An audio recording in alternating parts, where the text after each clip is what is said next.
Now, this is something many of you have, all too likely, never seen before.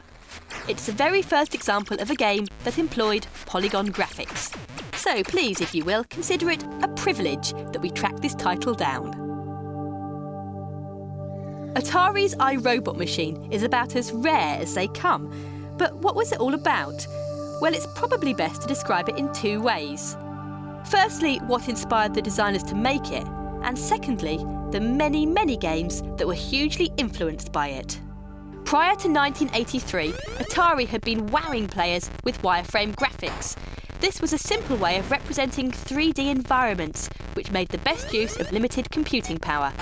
Titles included Battlezone, Red Baron, and in the same year as iRobot, the unforgettable Star Wars.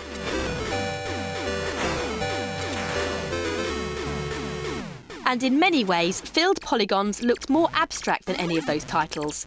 The downside of using filled polygons was that you simply weren't able to draw as many.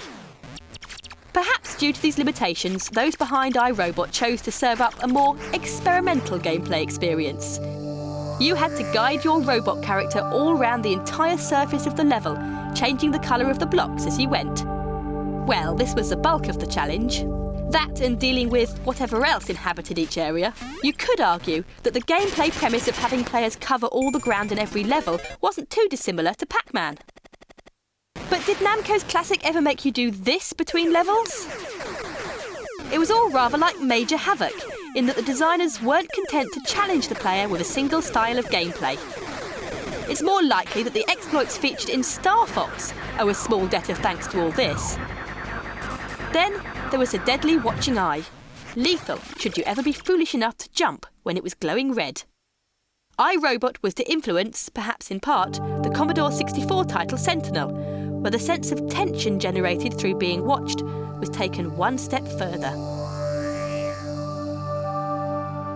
As do many titles today that have you avoiding forms of surveillance. There was a 5-year wait before Atari released another polygon graphics game. Having assumed from the commercial underachievement of iRobot that the look was too abstract, they decided to wait for more powerful hardware to attempt a game that ordinary people could get their heads round.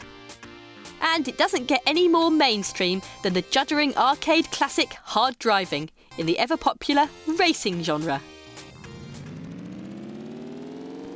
Well, the same was to happen with games like Stunt Car Racer, seen here on the Amiga.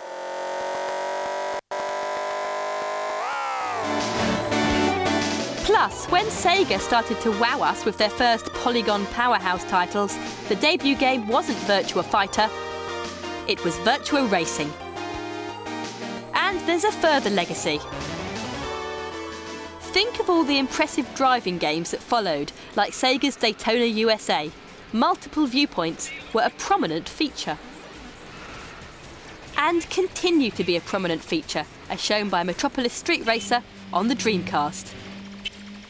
The sophisticated three-dimensional textured environment can trace a direct line all the way back to a series of coloured blocks and a funny little robot who looks a bit like R2-D2. Just as the Isaac Asimov novel called iRobot started off a whole new breed of science fiction, this iRobot started off a whole new breed of game. It was the polygon pioneer.